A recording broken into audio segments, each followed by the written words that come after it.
The distress signal had been repeating for 3 days when the human cargo ship Wayfarer finally picked it up. The signal was weak and broken, coming from somewhere deep in the outer reaches where few ships traveled. Most captains would have ignored it.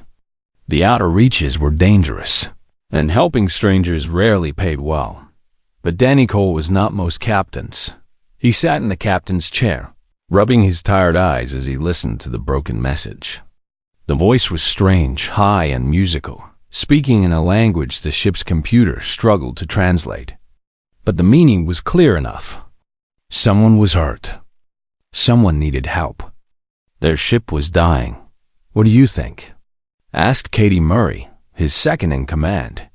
She was a tall woman with short red hair and a scar running down her left cheek. She had been with Danny for 6 years, and she knew him well enough to already guess his answer.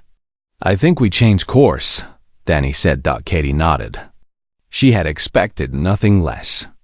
"The crew won't like it. We're already behind schedule. The crew will understand. We don't leave people to die in the dark." And so the Wayfarer turned toward the signal, burning fuel they could not easily replace, heading into a region of space they did not know. It took them 14 hours to reach the source. The alien ship was beautiful, even in its damaged state.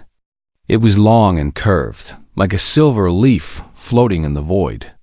Lights flickered along its hull, some bright, some dark, some blinking in patterns that meant nothing to human eyes. Great cracks ran along one side where something had struck it hard. "No weapons visible," reported Nate Simmons, the Wayfarer's pilot. He was young, barely 25, with nervous hands and sharp eyes. "Looks like they took a beating from an asteroid field. Or maybe something else." "Hail them," Danny ordered. The response came quickly. A face appeared on the view screen, and the bridge crew fell silent. The alien was unlike anything they had seen before. Its skin was pale, almost white, and seemed to glow faintly from within. It had 2 large eyes, dark and deep like pools of ink, and a small mouth that barely moved when it spoke. 4 slender arms extended from its narrow shoulders, and thin tendrils grew from its head like hair, waving gently even though there was no wind. "You came," the alien said. Its voice was the same as the distress signal, high and musical. "We did not think anyone would come. I'm Captain Danny Cole of the cargo vessel Wayfarer. We received your distress signal. How can we help?" The alien's tendrils rippled in a way that Danny could not read. "Our ship is damaged. Our engines are dead. We have wounded. Many wounded. We've been drifting for 3 days, and our supplies are running low." Danny looked at Katie. She gave him a small nod. "We're coming aboard," Danny said. "Prepare to receive us." 20 minutes later, Danny led a team of 5 through the airlock and onto the alien vessel. The air inside was thin and cold, carrying a strange sweet smell that made his nose itch. The walls curved around them in smooth, organic shapes, and the lighting was dim and blue. The aliens, they called themselves the Veluxi, were waiting for them. There were about 24 in the corridor, all of them thin and pale, all of them watching the humans with those deep, dark eyes. They moved aside as Danny's team approached, their 4 arms pressed close to their bodies, their tendrils flat against their heads. They were afraid, Danny realized. Afraid of us. He did not understand why. The humans were here to help.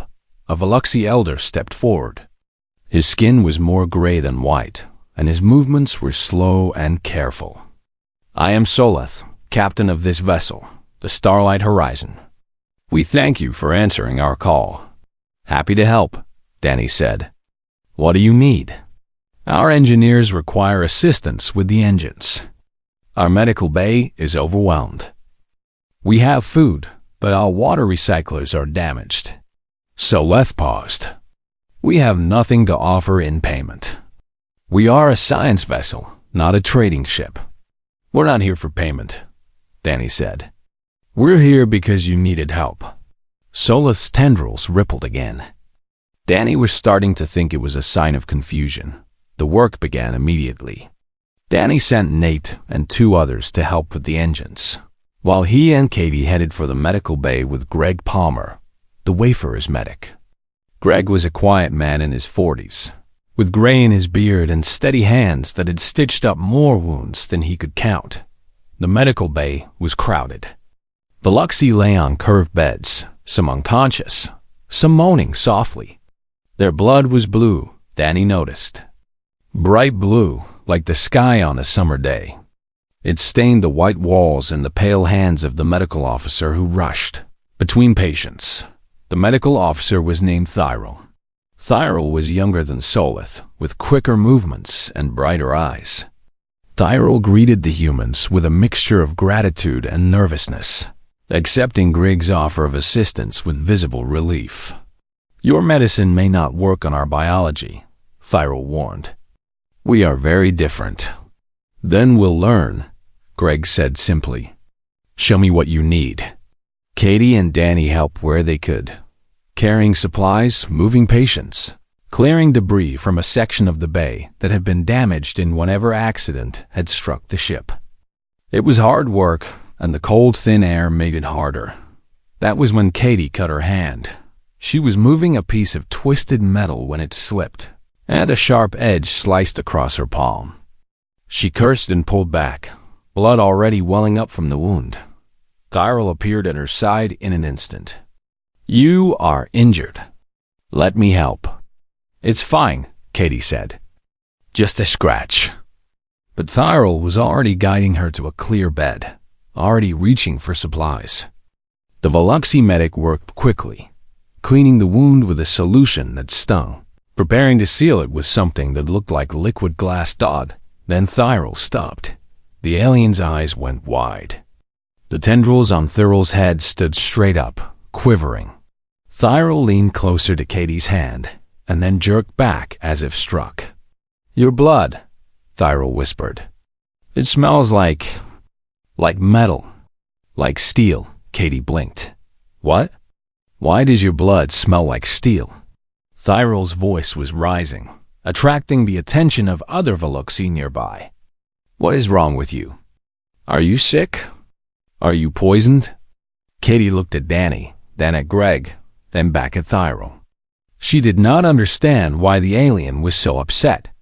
"That's just the iron," she said. "It's normal. It's how we carry oxygen through our bodies." Tyrell stared at her. "You carry iron in your blood? Metal? Willingly?" "We don't have a choice," Katie said. "That's just how humans are built." Tyrell stepped back. Other Veluxi were gathering now, their dark eyes fixed on the red blood staining Katie's palm. They whispered to each other in their musical language, and their tendrils rippled in patterns that Danny was beginning to recognize. Fear. They were looking at Katie with fear. "Iron is a poison," Tyrell said softly. "A corrosive element. It destroys living tissue." "And you carry it inside you? In your very blood?" "We do," Greg said calmly. "It's called hemoglobin. The iron binds to oxygen and carries it to our cells. Without it, we would die." The Veluxi medical bay fell silent. Every alien in the room was staring at the humans now, and Danny could see the same expression on every pale face. They were not looking at the humans with gratitude anymore. They were looking at them like they were monsters. The news spread through the starlight horizon like fire through dry grass. Within an hour, every Veluxi on the ship knew about the humans and their blood. They whispered about it in the corridors. They spoke about it in worried voices when they thought the humans could not hear. The creatures who came to help us carry poison in their veins. Danny noticed the change immediately. The Veluxi still accepted their help, still allowed them to work on the engines and assist in the medical bay. But they kept their distance now. They flinched when humans came too close. They watched them with those dark, deep eyes, and Danny could see the questions burning behind them. What are you? What kind of beings carry metal in their blood? He tried not to let it bother him. They had a job to do, and he intended to do it. But on the second day, Captain Solith approached him with a strange request. "Our Science Council wishes to speak with your medical officer," Solith said. His voice was calm, but his tendrils were flat against his head. "They have questions about your biology." Danny frowned. "Questions? What kind of questions?" "They wish to understand you better. They wish to understand what you are." Danny did not like the way Solith said that, but he agreed anyway. Knowledge was better than fear, and if explaining human biology would help the Veluxi feel more comfortable, then it was worth the time. Greg Palmer agreed to go. He had always been curious about alien life, and the chance to speak with Veluxi scientists was too interesting to pass up. The Science Council met in a large, curved chamber near the center of the ship. The walls were covered in screens showing data and images, and the air was filled with a soft humming sound that seemed to come from everywhere at once. 40 or 50 Veluxi were gathered there, sitting on curved benches that rose in rows like seats in a theater. Greg stood alone in the center of the room, surrounded by alien eyes. The high scientist was named Myron. She was older than most of the others, with gray-white skin and tendrils that hung heavy and still. She spoke in a voice that was softer and lower than the others, and her dark eyes never left Greg's face. "We have been studying the biological data from your ship's computer," Myron said. "We have learned much about your species, and we find it troubling." Greg folded his arms. He had expected this. "Troubling how?" "Your blood contains iron, a metal that is toxic to most life in the galaxy. Yet you not only survive with it inside you, you require it to live." "That's correct," Greg said. "Hemoglobin. The iron binds to oxygen and carries it through our bloodstream. It's what makes our blood red." Moraine's tendrils twitched. "And this is not the only unusual thing about your biology. Your muscles, when stressed, suffer small tears, damage at the cellular level. Yet instead of weakening, they heal stronger than before. That's how we build strength," Greg said. "Exercise tears the muscle fibers, and they grow back thicker. It's how humans have always become stronger. Your bones are similar. When broken, they heal denser than they were before, harder, more resistant to future damage." Greg nodded. "The body adapts. It learns from injury and prepares for the next one." A ripple passed through the assembled Veluxi.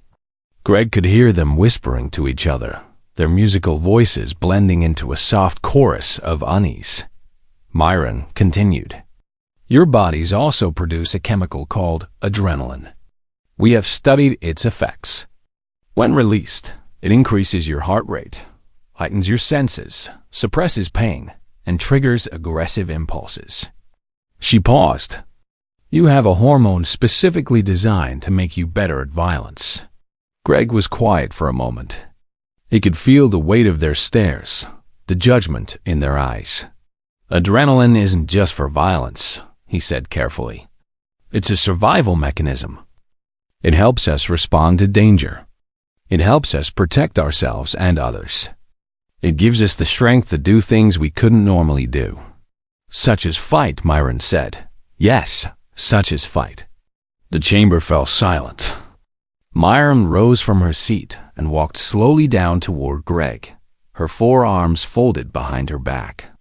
She stopped a few feet away, close enough that Greg could see the faint glow beneath her pale skin.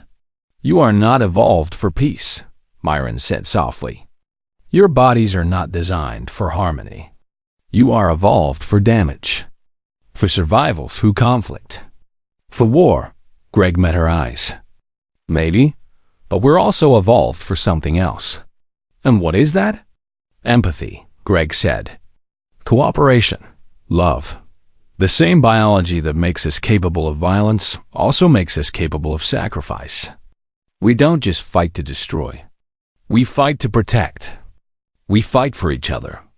We fight for strangers." Moraine's tendrils rippled. "You fight for strangers? Why? What do you gain? Nothing, Greg said. That's the point. We don't do it for gain.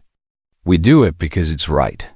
Because we can't stand by and watch others suffer when we have the power to help. But you came here, Myron said, to our ship. You answered our distress call, even though you did not know us.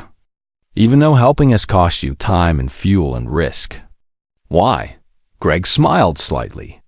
Because that's what humans do. We see someone in trouble, and we help. It's not complicated. Myron stared at him for a long moment. Then she turned and looked at the assembled scientists. This species is built for war, she said. Their bodies are weapons. Their blood is poison. Their hormones drive them toward violence. She paused. And yet, they choose to use these gifts to help others. They choose mercy over destruction. They choose protection over conquest. She turned back to Greg. We have encountered many species in our travels across the galaxy. Some are peaceful. Some are violent. But we have never encountered a species that is built for violence yet chooses peace. This is unprecedented. Greg shrugged. We're not always peaceful. We've had our share of wars. We've done terrible things to each other. But we've also done amazing things. We've built cities and crossed oceans and reached for the stars. We've made art and music and stories. We've fallen in love and raised children and cared for the sick and dying. He paused. We're complicated. Like any species, I suppose. Myron was quiet for a long time. The other Veluxi watched in silence, their tendrils still. You carry iron in your blood, Myron said finally.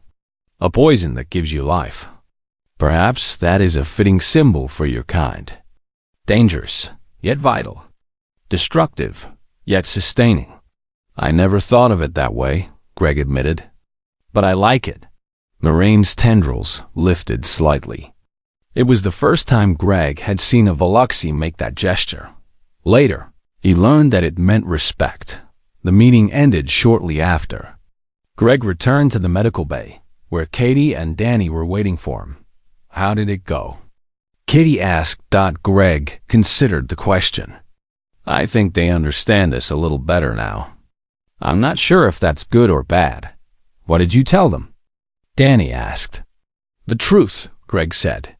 That we're built for war, but choose to help. That we carry poison in our veins, but use it to sustain life. He smiled. They seemed impressed. Danny laughed. Let's hope they stay impressed. We've still got a lot of work to do. But even as he spoke, none of them knew that the real test was coming. The Corvith Raiders were already on their way, and when they arrived, the Veluxi would see exactly what humans were capable of when they chose to fight. The alarm came without warning. Danny was in the engine room, helping Nate and the Veluxi engineers install a new power coupling. When the lights turned red, and a high wailing sound filled the air, the Veluxi around him froze, their tendrils going rigid, their dark eyes widening with terror. What is that? Danny demanded. What's happening? The lead engineer, a nervous Veluxi named Parath, answered in a trembling voice. Proximity alert. Ships approaching. Many ships. Danny's blood went cold. He grabbed his communicator and called the Wayfarer. Katie, what's going on? Katie's voice came back tight and tense. 6 ships just dropped out of hyperspace. They're surrounding us. Danny, they're Corvith. Corvith. Danny had heard the name before, in stories told by traders and smugglers in the dark corners of space stations. The Corvith were raiders, pirates, predators. They hunted the weak and the stranded. They took what they wanted and killed anyone who resisted. And now they were here. Danny ran through the corridors of the starlight horizon, pushing past frightened Veluxi who pressed themselves against the walls to let him pass. He reached the bridge just as the Corvith commander's face appeared on the main view screen. The Corvith was massive. Its body was covered in thick gray plates like armor, and its face was a mass of scars and ridges. 6 small eyes, red and gleaming, were arranged in a circle around a wide mouth filled with jagged teeth. When it spoke, its voice was deep and rough, like stones grinding together. "Attention, vessels. This is Commander Drask of the Corvith raiding fleet. You are now our property. Surrender your cargo and your crew, and we will make your deaths quick. Resist, and we will make them slow." Captain Solith stood at the center of the bridge, his tendrils flat, his body trembling. Around him, the Veluxy crew huddled at their stations, too afraid to move. "We have no weapons," Solith said quietly. "We cannot fight them. We must surrender." "The hell we will," Danny said. Every eye on the bridge turned to him. The Veluxy stared at him like he had lost his mind. "Captain Cole," Solus said carefully, "you do not understand. The Corvith are brutal. They are efficient. They have destroyed entire colonies. We have no means to resist them." "You might not," Danny said. "But we do." He opened his communicator again. "All Wayfarer crew, this is Captain Cole. Battle stations. I repeat, battle stations. We are not surrendering. We are going to fight." Katie's voice came back immediately. "Understood, Captain. What's the plan?"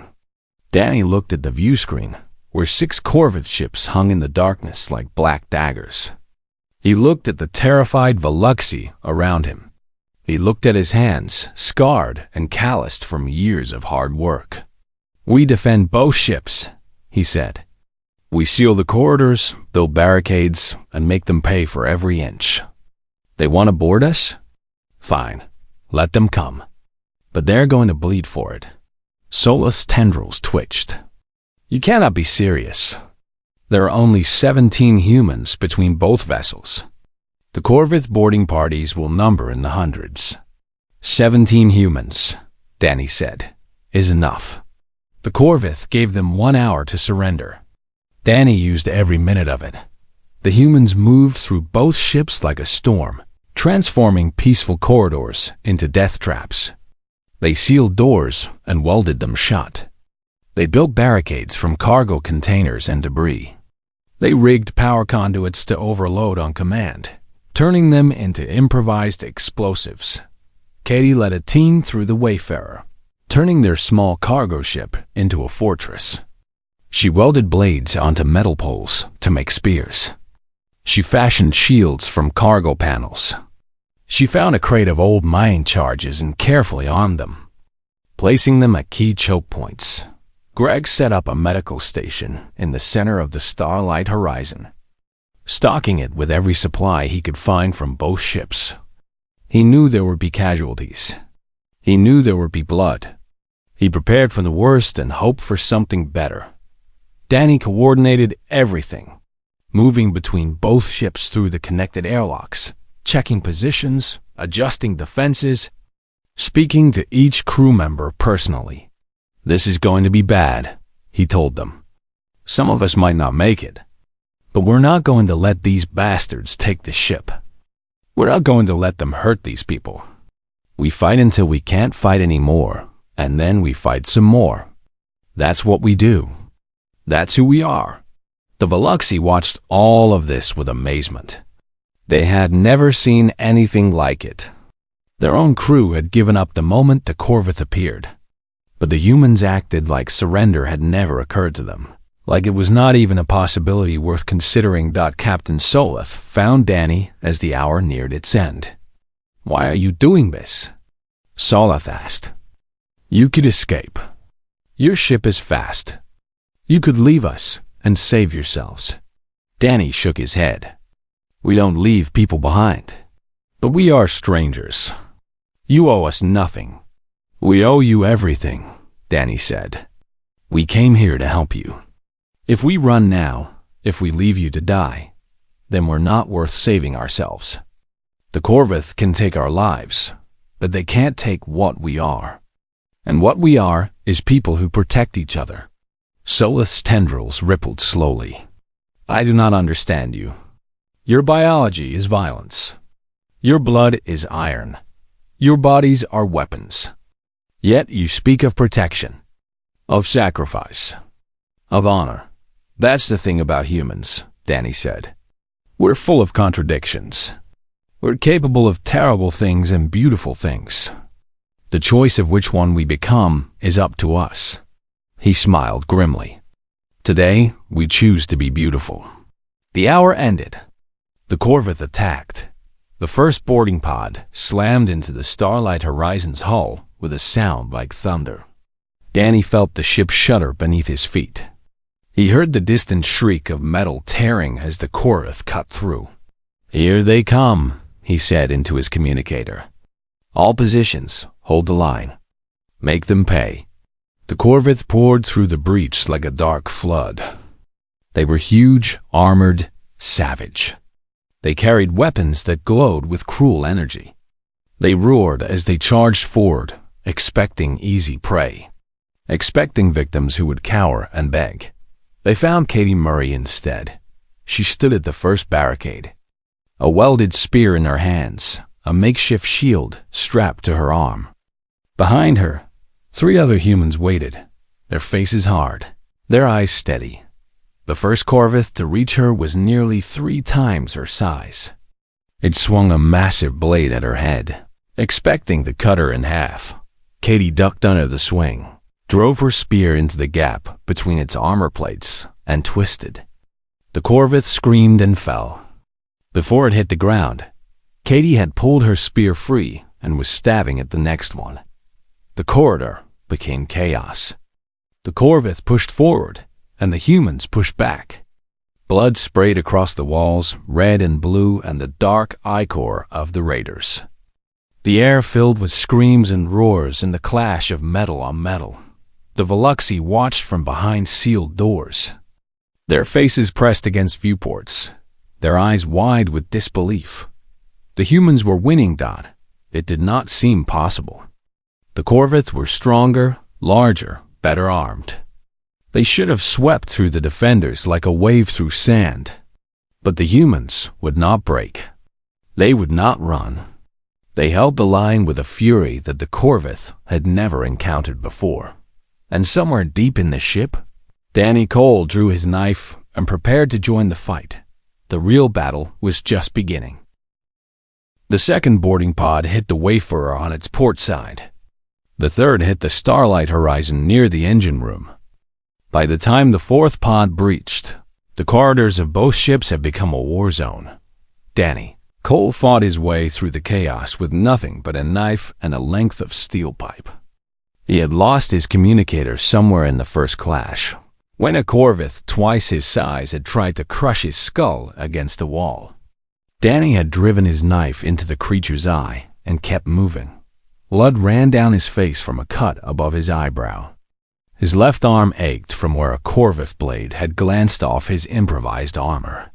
His lungs burned from the thin, cold air. None of it mattered.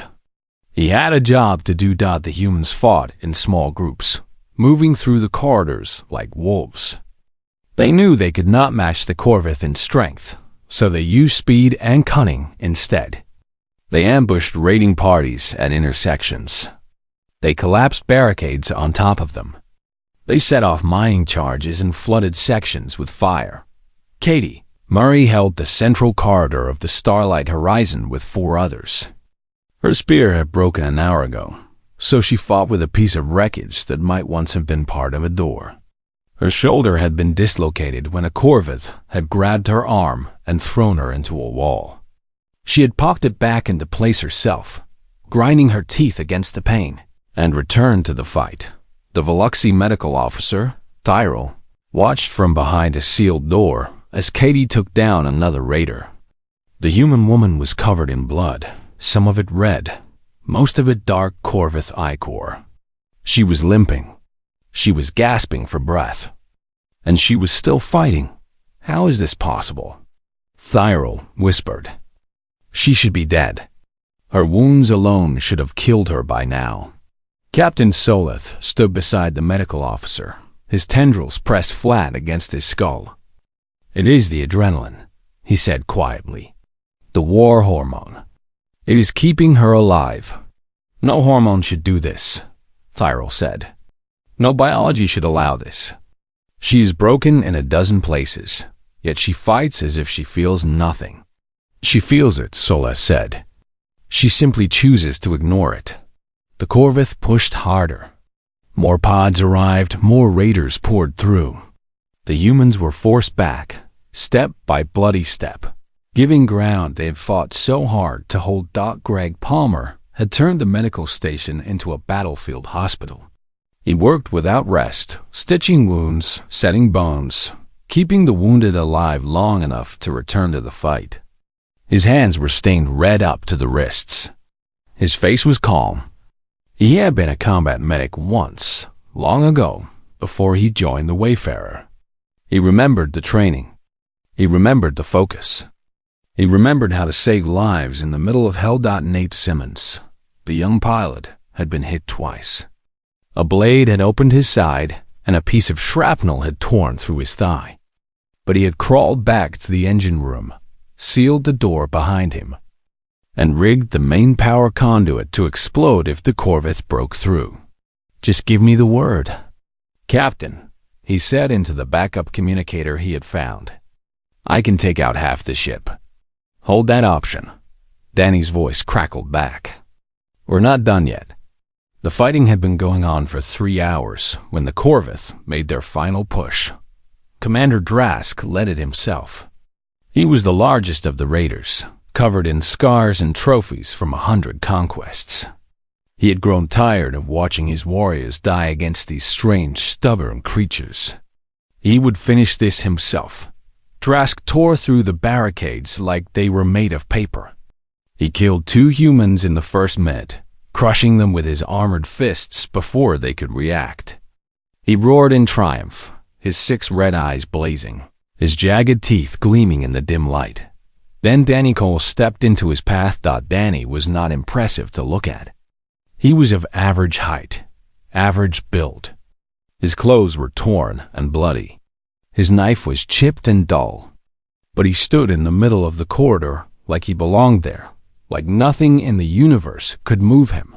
You must be the commander, Danny said. I've been looking for you. Drask laughed, a sound like breaking rock. And what will you do, little creature? Your people are dying. Your ships are ours. You have lost. Maybe, Danny said. But I'm not done fighting yet. Drask charged. Danny dove to the side, slashing with his knife, opening a cut along the commander's arm. Drask roared and swung, his massive fist catching Danny in the chest and sending him flying into the wall. Danny hit hard. He felt ribs crack. He tasted blood. For a moment, the world went gray. Then the adrenaline kicked in. He rolled to his feet before Drask could close the distance.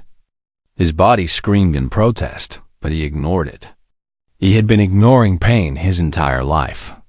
A few broken ribs were not going to stop him now. They fought in the narrow corridor, human and Corvith, knife against claws. Danny was faster. Drask was stronger. Every blow from the commander could have been fatal. Every strike from Danny drew blood, but never slowed the monster down. Katie arrived with what was left of her team. They threw themselves at Drask's back, stabbing and slashing, buying Danny time to recover. Drask threw them off like insects, but they kept coming back, kept attacking, kept fighting. One of them, a young woman named Lisa Carr, managed to drive a blade into the gap at Drask's knee. The commander howled and stumbled. Danny saw his opening. He launched himself at Drask's chest, climbing the massive body like a mountain. His knife found the soft tissue at the base of the commander's throat. He drove it home and twisted. Drask's roar became a gurgle. The great armored body swayed. Then it fell, crashing to the floor with a sound like thunder. Danny landed beside it, breathing hard, his body trembling with exhaustion and pain. Around him, the remaining Corviths stared in disbelief. Their commander was dead. Their invasion had failed. Listen to me, Danny said, his voice carrying through the corridor. Your leader is dead. Half your forces are gone. We can keep fighting until every one of you is a corpse, or you can leave. Right now. Take your ships and run. The Corvith hesitated. They were predators, but they were not stupid. They could count their losses. They could see the iron in Danny's eyes. One by one, they began to retreat. Within 20 minutes, the last of the raiders had returned to their pods. Within 30, the pods had detached and returned to their ships. Within an hour, the Corvith fleet was gone, jumping to hyperspace and fleeing into the darkness. Danny watched them go from the bridge of the starlight horizon. He stood alone at the viewport, his broken body held upright by nothing but will. Tell your commander, he said to the empty space where the Corvith had been, that this system is under human protection now. Then he collapsed. The silence after the battle was almost as overwhelming as the fighting itself. The Corvith were gone. Their ships had vanished into the darkness, leaving behind nothing but debris and death. The corridors of both vessels were scarred and broken, stained with blood of 3 different colors. The air smelled of smoke and metal, and something else that Tyrell could not name. Later, the medical officer would learn that humans called it the smell of war. The wounded were everywhere. Danny was unconscious, his body finally surrendering to the damage it had taken. Katie sat against the wall, unable to stand, her breath coming in short, painful gasps. Lisa Carr had died minutes after the battle ended, her injuries too severe even for Greg's desperate efforts. 3 other humans were gone as well, their bodies lying where they had fallen, surrounded by the corpses of the raiders they had killed. Tyrell moved among them with trembling hands. The Veluxy medical officer had spent the entire battle behind sealed doors, watching through viewports, too afraid to join the fighting. Now that fear had transformed into something else, something that felt like shame. Let me help you, Tyrell said, kneeling beside Katie. Let me treat your wounds. Katie looked up with tired eyes. Her face was pale from blood loss, and her lips were tinged with blue. But she managed a weak smile. Thought you were afraid of us, she said. Thought we were monsters with poison in our blood. Tyrell's tendrils rippled. I was wrong. You are not monsters. You are. The medical officer paused, searching for the right word. You are protectors. Katie laughed, then winced at the pain. Yeah, well, that's what the iron is for. Tyrell did not understand. What do you mean? Iron carries oxygen, Katie explained. Keeps us alive. Keeps us moving. But it's more than that, you know? It's in our will too. The thing that makes us stubborn. Makes us keep going when everything hurts. Makes us fight for people who need us. Tyrell considered this as the alien officer began treating Katie's wounds. The Veluxy had always seen iron as a poison, a dangerous element that destroyed living tissue. But for humans, it was something else entirely. It was the source of their strength, the foundation of their endurance, the core of their stubborn, beautiful, terrifying will. Among my people, Tyrell said softly, iron is death. Among yours, it is life. Among mine, Katie said, it's what makes us human. Captain Solis supervised the cleanup efforts, directing the Veluxy crew as they removed debris and tended to the dead. He had spent the battle on the bridge, watching the humans fight from a distance. Unable to do anything but observe, he had never felt so useless in his life. Now, he walked through the corridors where the fighting had been fiercest, stepping over Corvith bodies, studying the barricades the humans had built. He saw the ingenuity in their defenses, the desperation in their improvised weapons, the sheer bloody-minded determination in every scratch and scorch mark on the walls. These creatures had no natural armor, no claws or fangs, no venomous stings or hardened shells. They were soft and fragile, easier to damage than almost any other species Solith had ever encountered. And yet they had one. Greg Palmer was still working in the medical station, treating the wounded, monitoring the unconscious. He had not slept in over 20 hours. His hands had stopped trembling from exhaustion a long time ago. He simply kept going, one patient at a time, because stopping was not an option. Solith approached him carefully. "Dr. Palmer." Greg looked up. His eyes were red-rimmed and hollow. "Captain Solith, what can I do for you?" "Nothing," Solith said. "I came to thank you." "And to apologize." "Apologize? For what?" "For doubting you. For fearing you. For looking at your biology and seeing only violence." Solith's tendrils lifted slightly. "I should have looked deeper. I should have seen what you truly are." Greg smiled tiredly. "And what's that?" "Survivors," Solith said. "Builders, protectors. You are a species forged in fire, tempered by hardship, strengthened by suffering. You carry poison in your blood and turn it into life. You break your bodies and rebuild them stronger. You face impossible odds and refuse to accept defeat." He paused. "You are terrifying and magnificent." Greg did not know how to respond to that, so he simply nodded and went back to work. Danny Cole woke up 6 hours later. He was lying in a bed in the Starlight Horizons medical bay, surrounded by beeping machines and soft blue light. His chest was wrapped in bandages. His left arm was in a sling. Every part of his body hurt, but he was alive. Katie was sitting beside his bed, her own wounds treated and wrapped. She looked almost as bad as he felt. "Hey, Captain," she said. "Welcome back. Did we win?" Danny asked. His voice came out as a croak. "We won.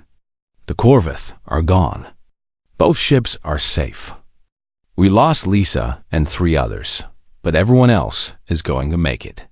Danny closed his eyes. 4 dead. 4 of his people, gone forever. He had known them all, had worked beside them for years, had trusted them with his life. "They died well," he said quietly. "They died fighting," Katie agreed. "They died protecting people. There are worse ways to go." Captain Solith entered the medical bay a few minutes later. He approached Danny's bed with slow, careful steps, his tendrils lifted in what Danny now recognized as respect. "We owe you a debt we cannot repay," Solith said. "You saved our ship. You saved our crew. You saved our lives. It's what we do," Danny said. "Yes, I am beginning to understand that." Solith hesitated. "But I must ask you something. When you declared that this system was under human protection, was that true? Or was it merely a bluff to frighten the Corvus?" Danny looked at the alien captain for a long moment. He thought about his ship, damaged and low on fuel. He thought about his crew, wounded and exhausted. He thought about the long journey back to human space, and the dangers that waited in the darkness between stars. Then he thought about the Veluxi, about their pale, glowing skin and their dark, deep eyes, about their fear and their wonder and the way they looked at humans now, not with terror, but with something approaching hope. "It wasn't a bluff," Danny said. "Humans don't abandon people we've bled beside. That's just not how we're built." Solith's tendrils rippled slowly. "Your blood smells like steel. Your bodies are weapons. Your biology is war." He paused. "But your hearts are something else entirely." Danny smiled. "Yeah, we get that a lot." The repairs took another 3 days. When they were done, the Starlight Horizons engines hummed with new life, and the Wayfarer's hull was patched and sealed. The 2 ships floated side by side in the darkness, linked by bonds stronger than airlocks and docking clamps. On the last day, both crews gathered in the cargo bay of the Wayfarer. Humans and Veluxi stood together, looking at each other across the gulf of biology and evolution. and found that the distance was not as great as they had once believed. "We will remember you," Captain Soleth said. "We will tell others about what you did here. We will tell them about the creatures with iron in their blood who came to help strangers in the dark." "Just tell them we're friends," Danny said. "That's what matters." Soleth's tendrils lifted high, the Veluxy gesture of deepest respect. Around him, the other Veluxy did the same. "Friends," Soleth repeated. "Yes, that is what you are. And that is what we will tell them." The Wayfarer departed an hour later, its engines carrying it back toward human space. Danny stood at the viewport and watched the starlight horizon shrink in the distance until it was just another star. Among millions. Katie stood beside him. "Think we'll ever see them again?" "Maybe," Danny said. "The galaxy is big, but it's getting smaller all the time." He smiled. "And wherever we go, we'll leave a mark. That's what humans do. We reach out. We connect. We protect. Even strangers. Especially strangers." Danny looked at his hands, scarred and bandaged, still stained with traces of dried blood. "That's what the iron is for. To carry us forward. To give us strength. To remind us what we're made of." Katie nodded. "Steel in our blood. Fire in our hearts. Something like that." Danny turned away from the viewport and walked toward the bridge. There was work to do. There was always work to do. But for the first time in days, he felt something like peace. Behind them, the stars burned cold and eternal. And somewhere among them, a Veluxy science vessel carried a message toward the heart of the Galactic Union. The message was simple. Humanity had arrived, and they were not to be feared. They were to be welcomed, because in a galaxy full of predators and prey, of empires and slaves, of violence and despair, the humans had chosen something different. They had chosen to protect. They had chosen to sacrifice. They had chosen to bleed for strangers in the dark. And that choice, more than their iron blood or their war hormones or their impossible biology, was what made them truly remarkable. That choice was what made them human.